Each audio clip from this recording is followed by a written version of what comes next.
Yes. Okay, thank you very much. And also I'd like to thank the organizers for the kind invitation to this beautiful place and this wonderful conference. So I'm one of these unusual people who come here from a chemistry department. So chemistry is what I will be talking about. To be more specific, chemistry between cold ions and cold neutrals. So the technology that we use in all of our experiments is to produce ensembles of cold ions in a radio frequency ion trap which form ordered structures, so-called Coulomb crystals. And what you see here is a Coulomb crystal of laser-cooled calcium ions in our ion trap. So there's a fluorescence which is generated from the laser cooling fluorescence of these laser-cooled ions. You can also put molecular ions into the trap and then use the atomic ions to sympathetically cool the molecular ions, and then we get what we call a bicrystal, a molecular Coulomb crystal, where we have molecular ions cooled into the center of these calcium Coulomb crystals, seen here by this non-fluorescent area in the center of this crystal. So what do we use? So what do we use these kind of Coulomb crystals for? So we are interested in studying ion chemistry in a new physical regime, so at very low collision energies, primarily to study exotic chemical processes at low temperatures. And also ultimately we would like to study, like every cold chemist, the quantum character of ion-neutral collisions. But also what I would also like to highlight in this talk is that this technology enables us to generally perform chemical reaction experiments under extremely controlled conditions, so allowing accurate quantum state and collision energy control in chemical experiments. And also, since one can observe single ions in these Coulomb crystals, we can perform chemical reactions with single localized particles. So what I will be talking about over the next half an hour is where I will first highlight some recent results on light-assisted chemical reactions between laser-cooled ions and atoms. Then I will talk about reactions with molecular ions down to about 20 millikelvin. And then I will switch gears and talk about controlled chemistry experiments with Coulomb crystallized ions. First about fully state and energy selected reactions using these Coulomb crystals. And secondly, about, if time permits, about the new experiments where we study reactions with selected conformers in the gas phase using basically the same technology. So let me start with cold chemistry. So the method that we use here, our cold chemical reactor, if you will, is a so-called hybrid trap. It's a combination of a trap for ultra-cold atoms with a radio frequency ion trap. It has first been proposed by Winthrop Smith in about 2003.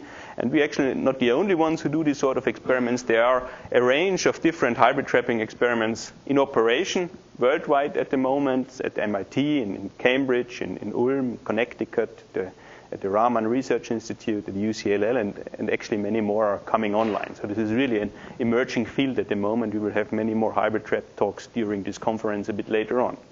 So our hybrid trap is a magneto-optical trap for 87 rubidium atoms superimposed on a linear radio frequency ion trap to trap and laser cool atomic and molecular ions.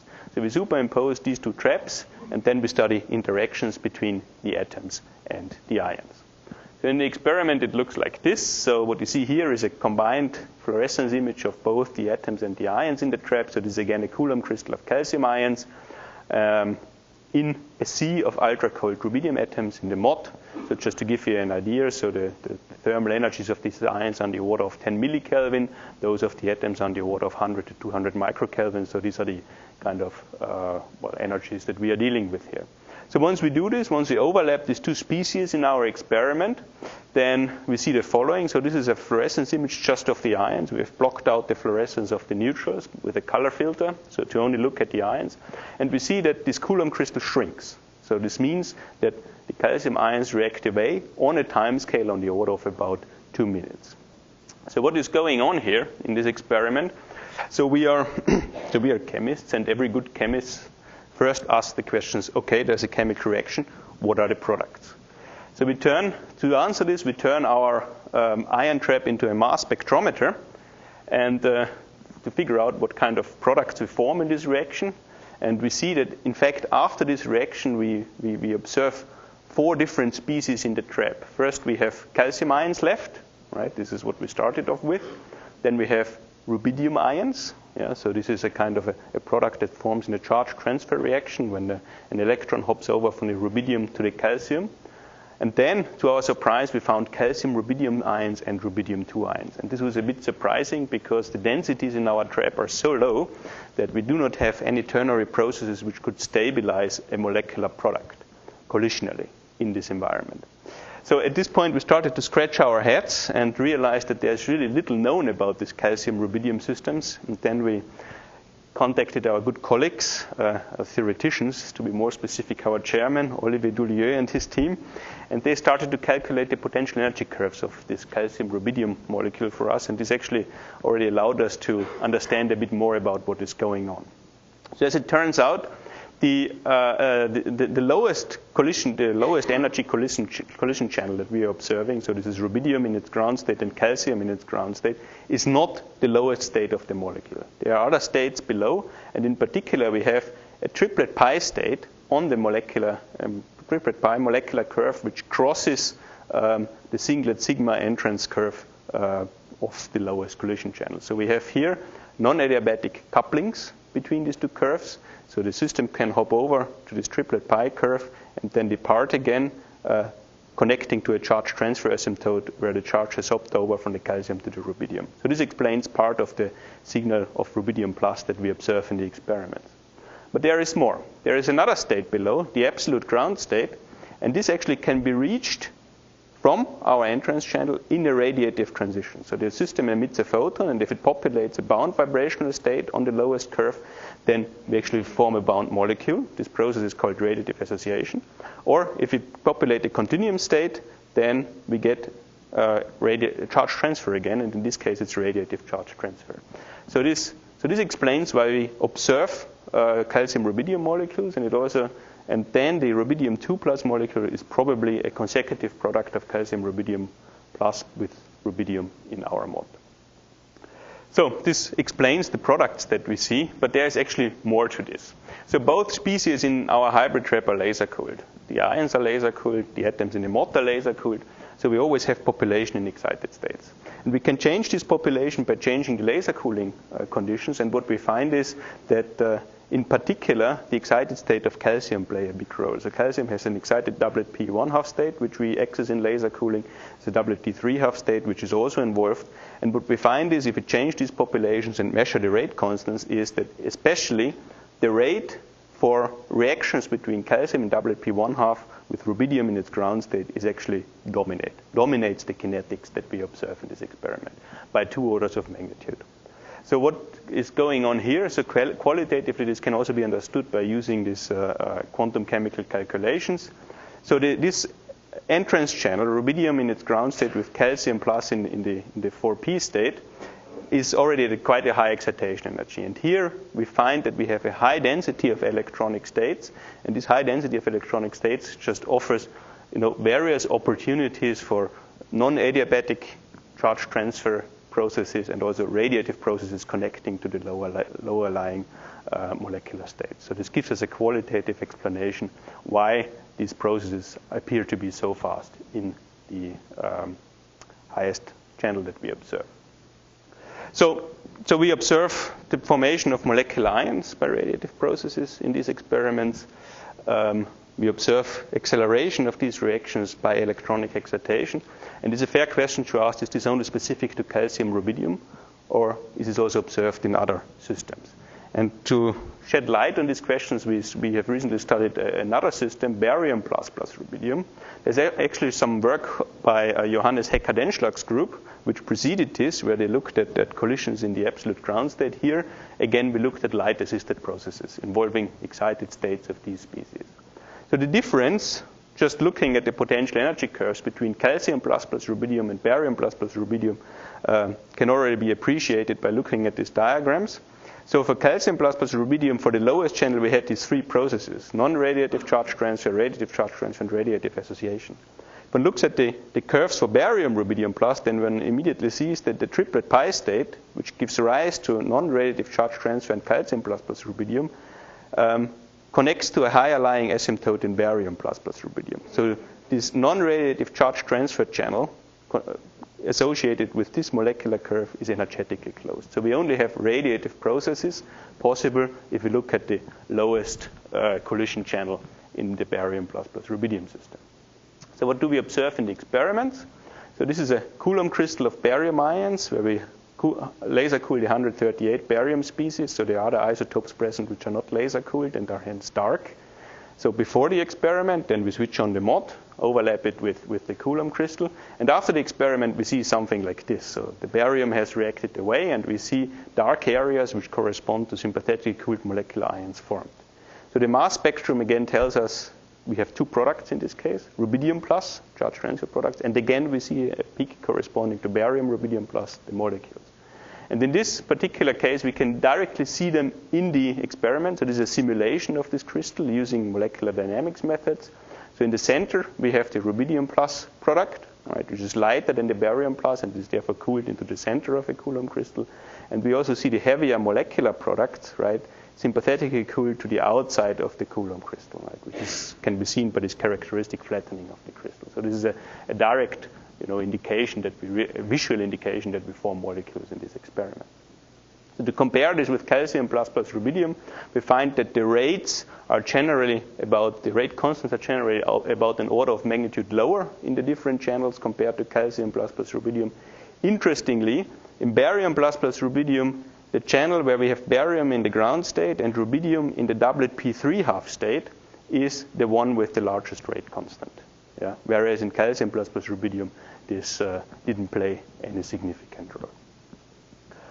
Okay, so an interesting question in this whole context is, of course, how do these rates scale with the collision energy? How do they depend on the collision energy? And so we have a trap experiment, and in a trap experiment, it's notoriously challenging to change collision energies. But in these types of experiments, there's actually an easy way how one can do this. Namely, these radio frequency ion traps that we use, they use radio frequency field to confine the ions. And these time-dependent fields constantly pull and push the ions backwards and forwards. And this is called the micromotion. And the energy that's stored in this micromotion depends on where the ion is located in the trap. So ions which are further away from the trap axis have more micromotion energy than ions which are close to the central trap axis, where the micromotion energy actually vanishes. So this means that large crystals like this one have on average a higher ion kinetic energy than small crystals or even single ions which are all neatly located on the trap axis. So basically we did these experiments with ion crystals of different sizes. With molecular dynamics techniques, we can, and comparing the simulations with the experiment, we can work out the collision energy distributions for these different crystals in the trap. So there's a double logarithmic representation of these collision energy distributions that are generated by these crystals. And then what we get is a rate constant as a function of the average collision energy in the range from about 20 millikelvin to 20 Kelvin. And what we find is that there is essentially not a significant dependence. So the rate constant as a function of the collision energy is basically flat. So how can one understand this? And again, there our theory colleagues help. So what you see here are cross-sections for calcium plus rubidium for the lowest reaction channel, so rubidium in its ground state reacting with calcium in its ground state, for the non-radiative charge transfer. This was calculated by Franco Cianturco and his group and published about almost 2 years ago. And these are the radiative cross-sections, so the cross-sections for the radiative channels, radiative charge transfer, and radiative association for the lowest collision channel calculated by Olivier and his team. So two things are noteworthy here. The first thing is you see this pronounced resonance structure in the cross-sections, and these are shape resonances, and they appear for all three processes. And first, if you look closely, if you disregard these resonances for a moment, and you see the slope of this baseline is very, very similar. Yeah, I will come back to this a bit later. So what we can do now is we can take these results, right, and velocity average them over the velocity distributions of our ions or of our for the collision velocities to get the rate constants. Yeah, and this is what is shown here. So these are the results. The black line is the sum of all three processes. The star is the experimental result at about 2 Kelvin, and one can see that this is the right order of magnitude. Let's put it that way. So this is all for the lowest channel, mind you. And here I remind you again of the result of the experiment. And just to emphasize again, this is averaged over all channels. Yeah? In particularly, the calcium plus 4p plus rubidium 5s channel contributes dominantly to this result here. So in a way, we are comparing apples and pears here, but the interesting thing is that the apples very much look like the pears. Yeah. So we have so for the lowest channel theory predicts this flat dependence of the rate constant on the collision energy, which we observe in the channel averaged experiment. Yeah. The magnitude of the rate constant is different, of course, right? Because here the 4p channel, calcium plus 4p channel, predominantly contributes. So I will come back to this point in a minute again, just to compare this with barium plus rubidium. Barium plus rubidium, we see again in the experiment a very flat dependence of the rate constant on the average collision energy. These are again for the lowest channel, the radiative cross section, for radiative association and radiative charge transfer. Again, we see this resonance structure. And again, if we convolute this or velocity average this with our collision velocity distributions, then we again get rate constants for these processes, which are predicted to be essentially flat with collision energy. So how can we understand this? So let me just briefly summarize what we observe, right? So the rate constants are essentially constant with the collision energy. And the energy dependence of the rate constants, but not their magnitude, of course, seems to be similar across all channels that we sample in the experiment. Yeah? All of them seem to contribute, so those that contribute seem to give rise to this flat dependence of the rate constant on the collision energy. So what is going on here? So if you just disregard these shape resonances in the cross sections for a moment, then what we see in the calculations is that the energy dependence of the cross section can basically be described by classical dynamics. So in the calculations, which are purely quantum mechanical, we basically recover a classical behavior in the sense that the reaction only proceeds if the centrifugal barrier is overcome. Yeah? And from classical collision theory, if we have an ion-neutral collision with a potential that scales in the long range with r to the minus 4, and this is the case for all the relevant channels contributing to our rate constant, then which basically get the classical Langevin capture picture that the rate constant is constant with energy. So this seems to explain this flat dependence of the rate constant of the energy. It's more or less Langevin dynamics. So, but the magnitude of the rate constant, so not the relative dependence on the energy, but the magnitude of the rate constant is of course determined by short-range, non-adiabatic and radiative couplings, as I've explained before. And what we see in the calculations is that these coupling matrix are essentially, in our case, independent of the collision energy. As long as the collision energy is low, and as long these couplings are all localized in a deep potential well, which is deeper than the asymptotic energy. So this seems to be the reason for this behavior that we are seeing, and we have discussed this actually in great length in a paper that can be found on the archive at the moment. Okay, now let me come to a molecular system now, leaving atomic ions behind. So we have recently performed a study where we have sympathetically cooled nitrogen ions into a Coulomb crystal and reacted them with ultra-cold rubidium atoms in our trap. And so with this kind of techniques, we were able to reach collision energies on the order of 20 millikelvin. And to our knowledge, these are kind of the coldest reaction experiments that have been performed with molecular ions thus far. So I will tell you a bit later how we produce these molecular ions. So for the moment, suffice to say that we produce them. We sympathetically cool them into the Coulomb crystal. You can see them as a non-fluorescing ribbon in the center of these crystals. Then we switch on the MOT, and they start to react away quite fast, actually. One can see that they disappear. This ribbon disappears from the center of the crystal, and in the simulation, we can make product ions visible again, and then we see that we form some sort of product here. So the product is, again, as identified by mass spectrometry, is rubidium plus. So we again have a charge transfer reaction going on here. So what is quite remarkable in this system is that, so the nitrogen ions, they are, of course, only sympathetically cooled, so they are all in the ground state. But the rubidium atoms are laser cooled. And what we find is that we have a strong dependence of the rate constant on the population in the rubidium doublet P3 half state, which is the upper state of our laser cooling transition. So, and if we can work out the state-specific rate constants, and we find that in this excited channel, actually the rate constant is more than 2 orders of magnitude larger than in the lower channel.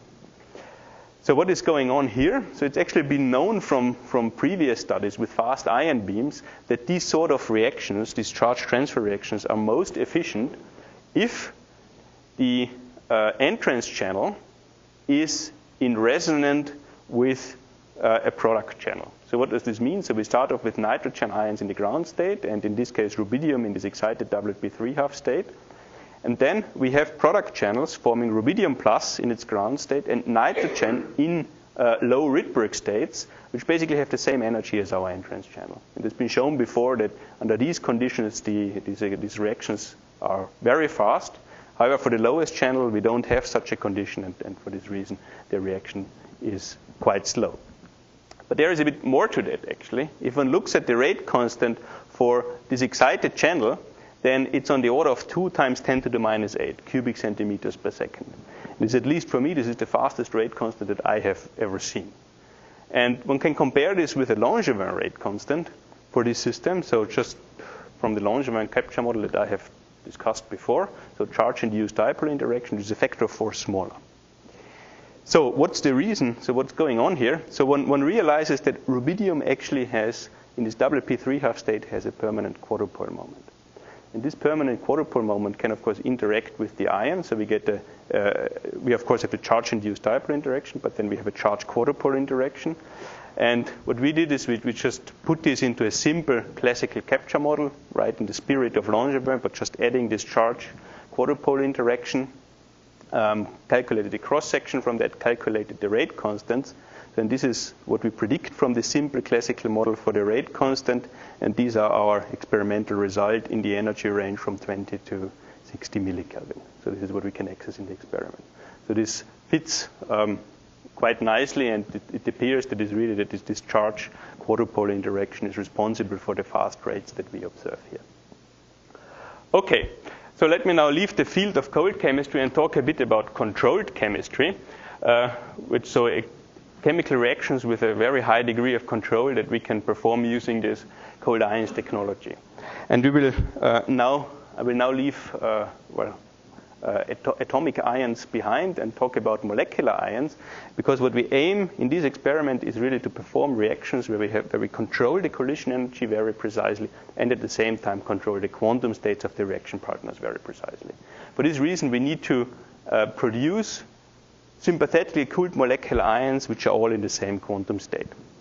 And this has been a big problem for the field for quite a long time, which was solved about 2 to 3 years ago by us and by other groups as well.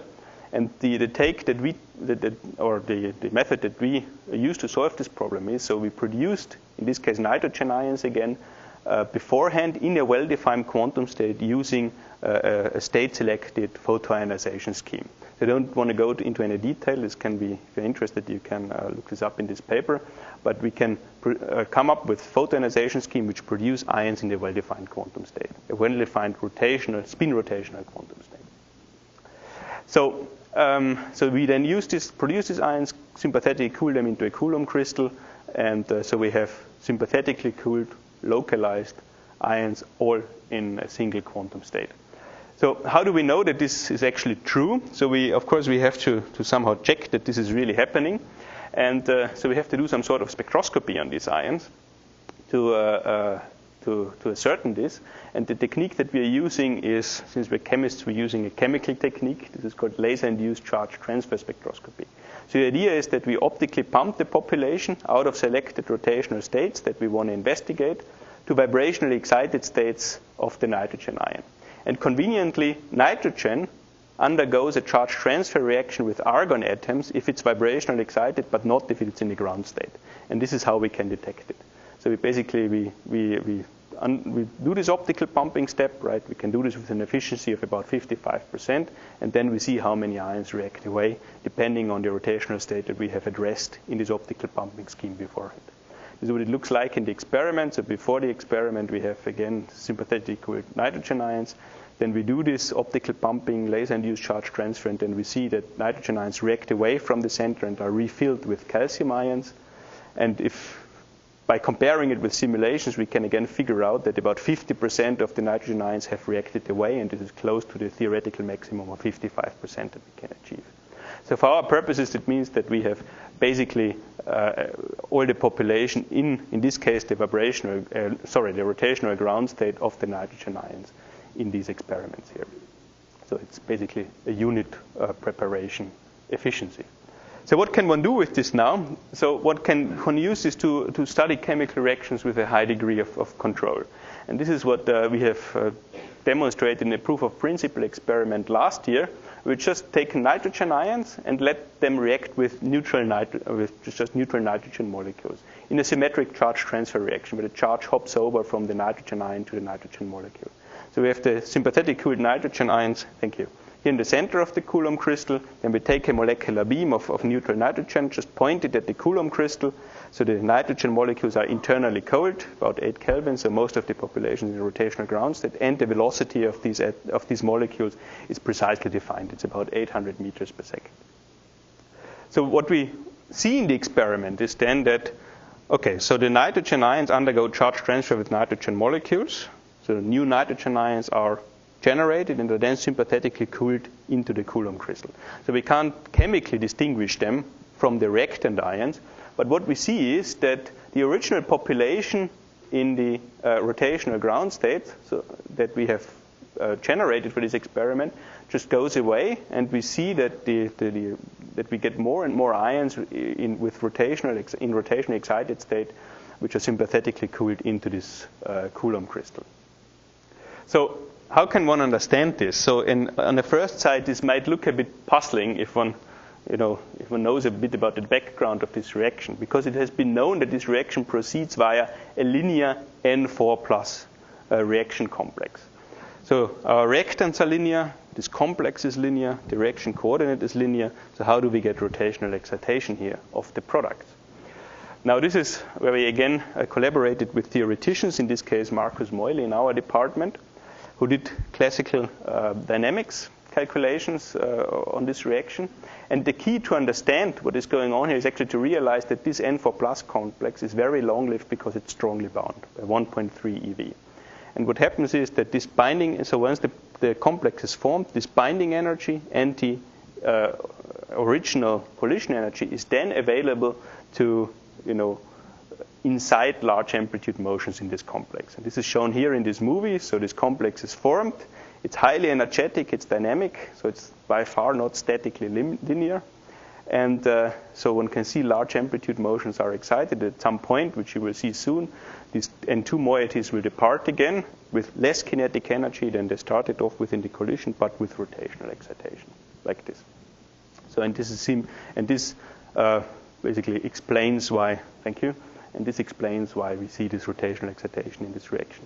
So what have we done here? I mean, effectively, we have studied a chemical reaction with a high degree of accuracy, and we have basically observed how initial kinetic energy has been, of the reactants, has been transformed into rotational energy of the product. And I think this is quite a nice application of this Coulomb crystal techniques, that one can study chemical reactions at this level of detail now. Okay, so just briefly in the end, I will just briefly mention a new experiment that we have set up in our lab together with Jochen Küpper from Hamburg. And so this is very fresh data now.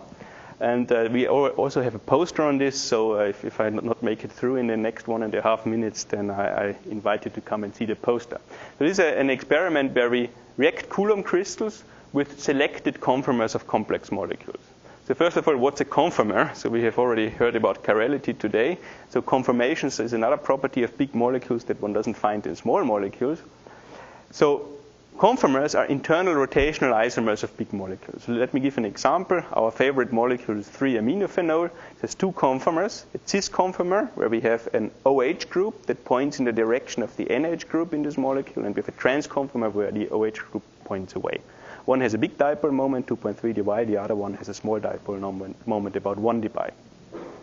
So why should one be interested in this? I mean, conformers are the dominant form of structural isomers in complex molecules. And for complex molecules, they govern the chemical reactivity of the molecules. So real chemists like to call the steric effects. But the problem is that these conformers are very often energetically close, and there are low barriers in between them, so they often easily interconvert between one another under ambient condition, and so it's difficult to study them.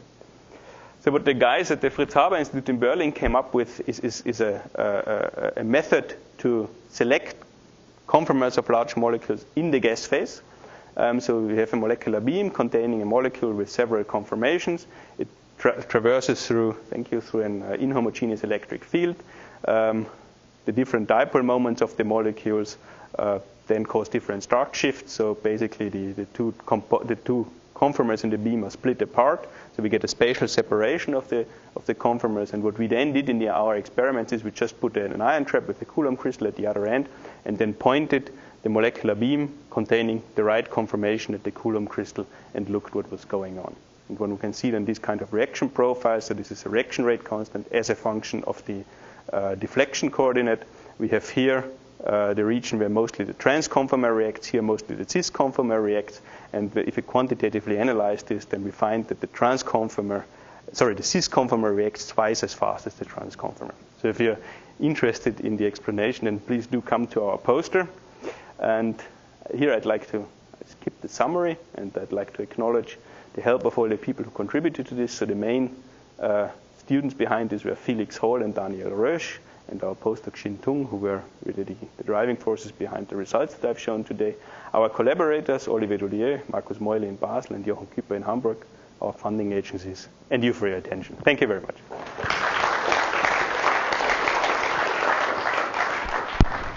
Okay, thank you very much, Stefan, for this great talk. Obviously, I find it great, of course. And who has questions?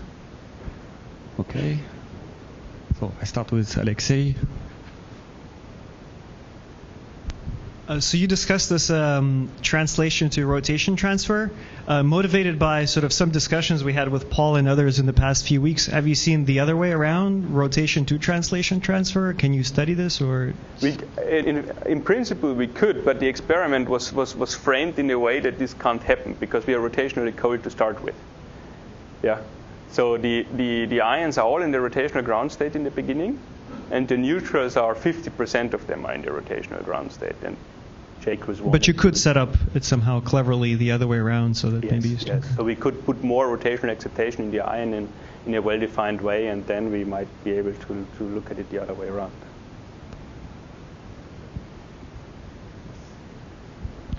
In the calcium plus rubidium system, how was Rb2 plus produced? Yes, this is a good question. So back to this mass spectrum. So yeah, we see this peak here, and this is identified with rubidium 2 plus.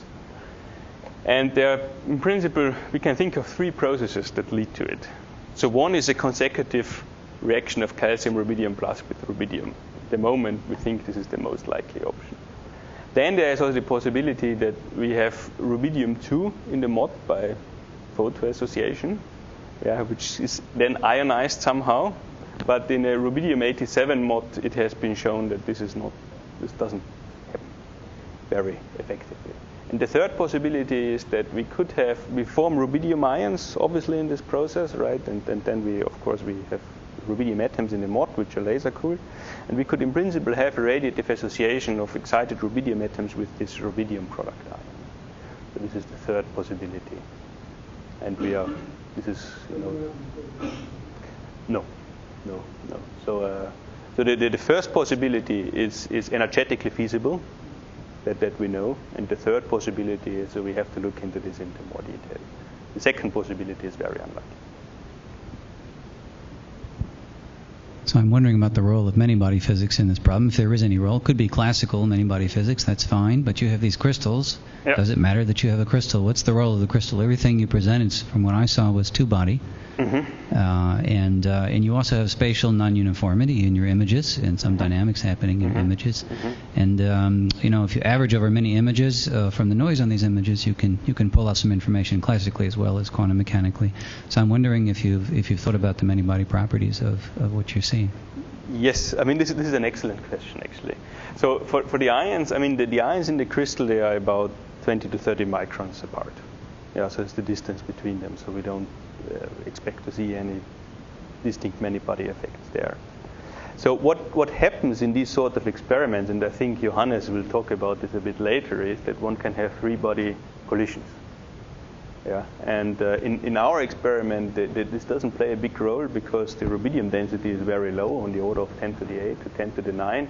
However, if one goes to BEZ experiments, then these seem to become important.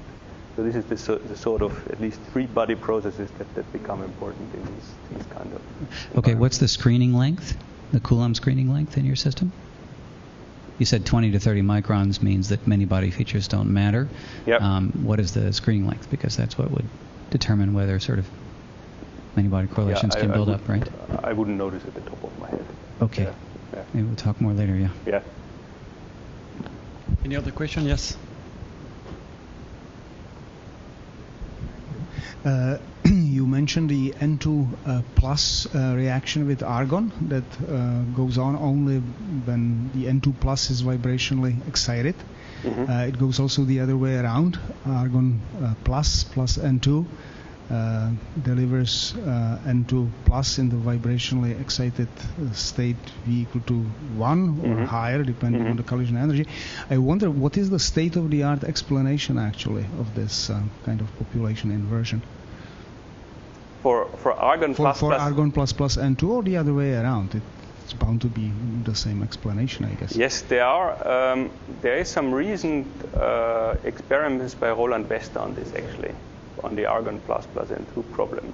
Yeah, and this of course it boils down to a curve crossing problem again. Yeah, and then it's a question of Frank-Condon factors, right, at the relevant crossing points.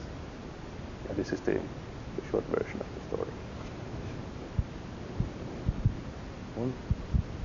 Okay, Stefan, if I have a question about the control over the collision energy. In your Coulomb crystal experiment with the cold neutrals, it's only the micromotion that gives you some control over the energy, is that right? And you're controlling that through the density by putting more ions in, it moves out to higher energy. Are there other control tools? What are the control tools you have over the collision energy distribution? So we have two types of possibilities to change the collision energy. So in these experiments, we just do it by the size of the crystal.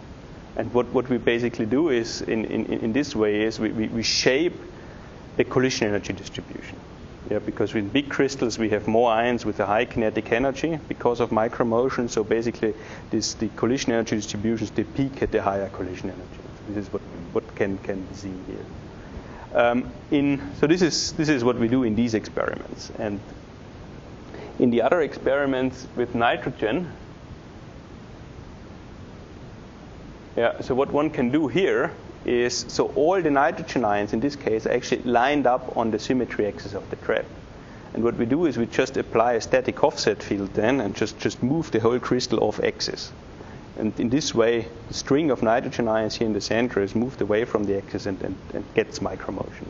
This is actually a much more precise way of doing it than just with a big crystal, and this is the method of choice here for these types of experiments. Yeah.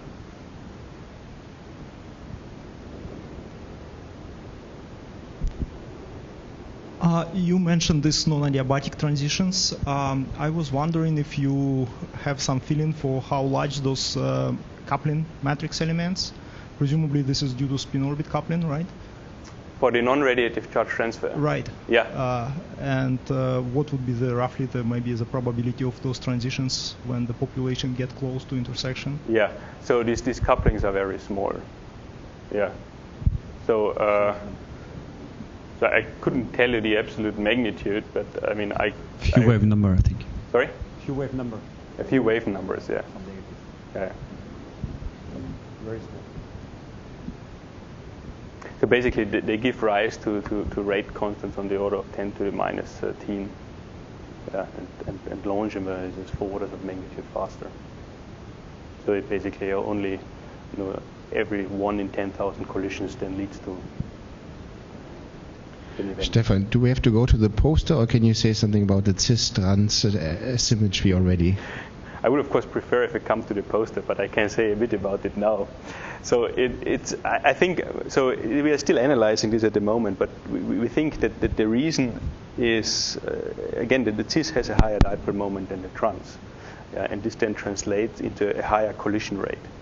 And this and the reaction it actually only happens out of the excited state of the calcium, seems to be collision rate limited, and the collision rate is just higher for the cis than for the trans by about a factor of 2. Okay, if there is no any further question, right, so let's proceed to the next speaker. Thank you, Stefan, again.